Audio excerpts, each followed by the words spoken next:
Have you ever felt your blood boil in a second? A small comment, a disrespectful tone, a post online that made your heart race with anger. And before you could even think, you reacted. You said something, you shouted.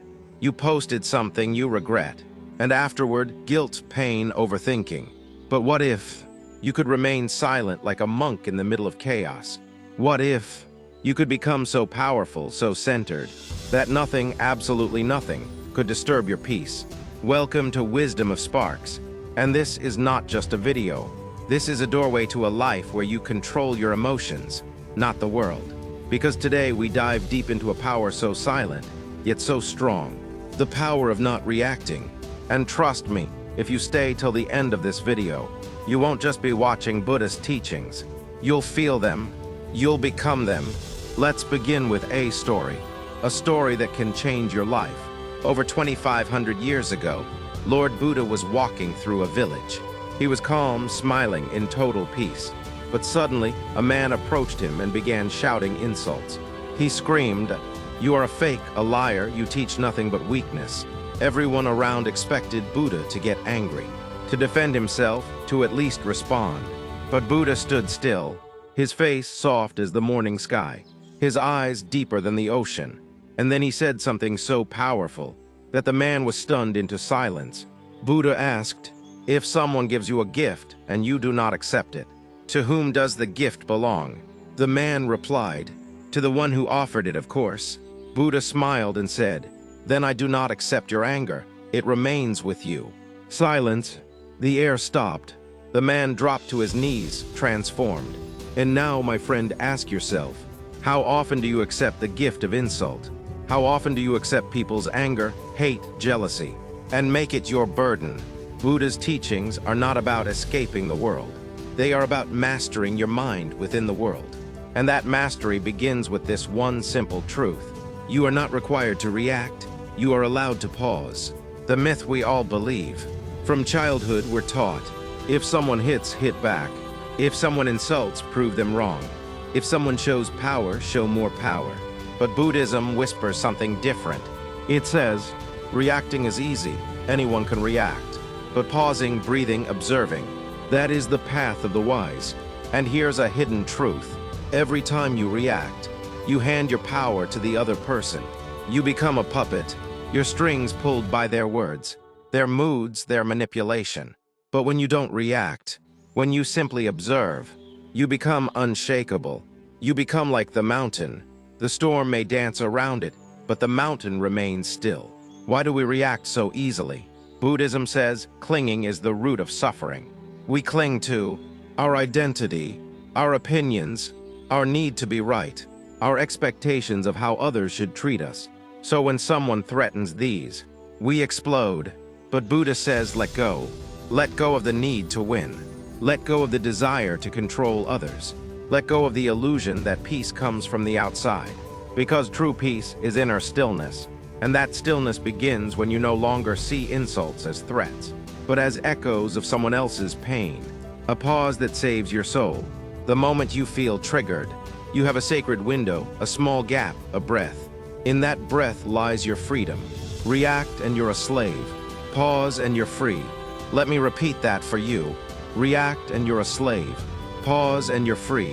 Buddha didn't just teach silence. He embodied it. Not the silence of weakness, but the silence of someone who owns their mind. A silence so deep that no chaos can touch it. A silence so powerful that even hatred melts in its presence. What if you could live like that? What if you stopped overthinking every rude comment? What if you smiled and moved on while others stayed angry? What if your peace became so deep that it inspired others to calm down? You can. You don't need years in a monastery. You just need a few truths. And in this video, we'll give you those truths, step by step, from Buddha's actual teachings, to real-life Zen stories, to practical steps that you can use today to become emotionally untouchable. But remember, this is not a lecture. This is a transformation. If you commit to this video, your mind will never be the same again. So stay with me, because coming up, the 3 Buddhist techniques to stop reacting instantly. How silence becomes your greatest strength. Why not reacting actually protects your mental health. The Zen story that will change how you look at arguments forever. And by the end of this video, you'll walk away with something rare. Self-mastery, the kind of mastery that no one can take from you. So take a deep breath, let your shoulders relax, and enter the stillness with me. Because this is the power of not reacting, and you're watching Wisdom of Sparks. Part 2, the deep dive into mastering emotions through Buddhist teachings. Chapter 1, understanding emotional triggers. Let's start with a raw truth. Your mind reacts because it feels threatened. When someone criticizes you, it's not their words that hurt. It's the wound inside you that gets poked. In Buddhism, this is known as the kleshas, mental poisons like anger, attachment, pride, jealousy, and ignorance. They sit silently, waiting to be activated. For example, imagine someone says, "You're worthless." If you're peaceful inside, you'll hear it and walk away. But if you carry wounds of insecurity, their words awaken the storm. What are your triggers? Being ignored, not being appreciated, being called wrong, seeing someone else succeed. Awareness is the first step. Write them down. Become aware of what disturbs your stillness. Buddha said, "Nothing can harm you as much as your own thoughts unguarded." Start guarding your mind, not by building walls, but by building awareness. Chapter 2, the illusion of control. Most emotional reactions are our attempt to control. Control how others treat us. Control how people perceive us. Control the outcomes of our life. But control is an illusion. Buddha taught the concept of anicca, impermanence. Everything changes, people's moods, their opinions, situations, relationships, health, wealth. When you accept impermanence, you release the obsession to control. So the next time someone disrespects you, instead of reacting, remember, they are a changing being in a changing moment. Your peace is permanent only when you stop chasing control. Chapter 3, the pause that transforms. In Buddhist meditation, there's a sacred pause. Before every breath, there's a stillness. Between every thought, there's a gap. Before every word, there's a choice. This pause is where transformation happens. Let's practice right now. Close your eyes, take a deep breath in. Hold for a moment, now exhale slowly. That pause between inhale and exhale. That's where your power lies. Before reacting, pause, ask, what am I feeling? Why am I feeling it? Is this reaction helpful or harmful? Reacting is instant. Responding is intentional. Buddhism is not about suppression. It's about conscious response. Chapter 4, Vipassana, see things as they are. Buddha taught a powerful meditation called Vipassana, which means to see clearly. When you sit in silence and observe your body, breath and sensations without judgment, something miraculous happens, the storm settles. You realize pain is not permanent. Emotions are just sensations. Thoughts are just clouds. You stop identifying with your reactions. Try this. Sit in silence for 10 minutes. Focus on your breath. Watch your thoughts come and go. Don't judge them, just observe. The more you observe, the less you react. The less you react, the more peaceful you become. Chapter 5, the Four Noble Truths and Emotions. Let's apply the Four Noble Truths of Buddhism to emotions. Dukkha, suffering exists. Emotional pain is real. Samudaya, there is a cause of suffering. Our reactions stem from craving, aversion, and ignorance. Nirodha, there is an end to suffering. Mastering reactions ends emotional suffering. Magga, there is a path to the end of suffering. The Eightfold Path leads to emotional freedom. By living this path daily, your emotions no longer control you.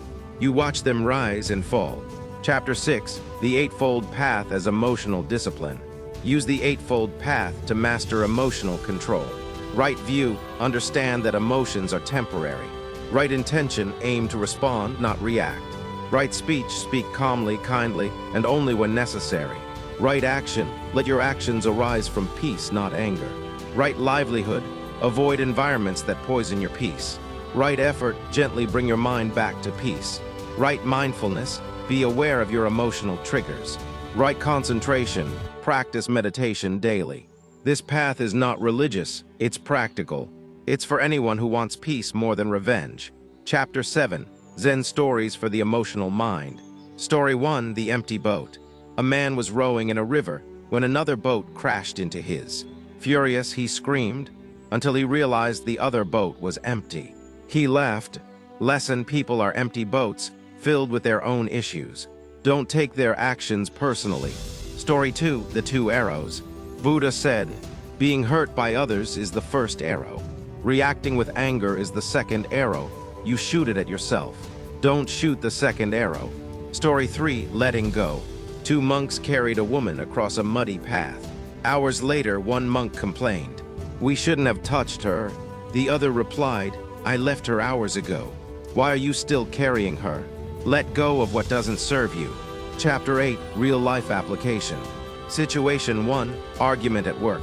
Don't raise your voice, observe. Take notes, walk away, respond with clarity. Situation 2, Insult on social media. Pause, breathe, delete the comment or ignore.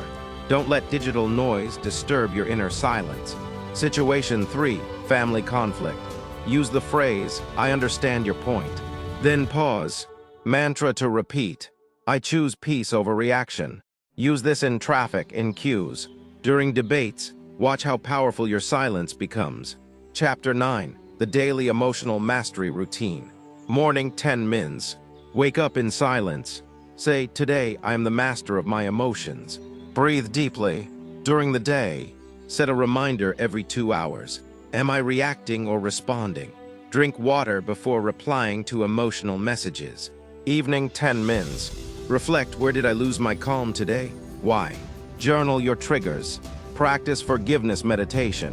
Daily discipline creates lifelong peace. Chapter 10, The Power of Stillness in Action. Buddha didn't teach in temples. He taught in silence. In action, in walking, eating, living. Your life becomes your temple. Eat mindfully, focus on taste. Walk slowly, feel each step. Speak less, say only what's needed. Listen deeply without preparing a response. Make stillness your daily companion. When chaos visits, sit still. When insult arrives, smile. When anger knocks, breathe. You are not here to react. You are here to radiate peace. You've come far, from understanding your triggers, to learning how to pause, to using the Eightfold Path, to living with stillness in the modern world. This is emotional mastery, not by suppressing, but by observing, not by fighting, but by flowing. Remember, you don't have to attend every argument you're invited to. So, after everything we've learned today, here's the truth. You don't need to change the world. You just need to change the way you see it. You don't need to fight every battle. You don't need to prove your worth. And no, you don't need the whole world to understand you. Because when you truly understand yourself, that's when the world starts to change. Maybe that's what the Buddha meant all along. Before you go, pause, close your eyes, take one deep breath. Now ask yourself, what's the one thing I can do today? Not for the world, but for my inner peace. Let that be your journey from this moment on. And if this video lit a small spark in your heart, then don't let it fade. Like it, share it, let someone else feel that spark. And if you want more truths like this that shake your soul gently awake, then subscribe to Wisdom of Sparks, where every video is a quiet revolution of the heart.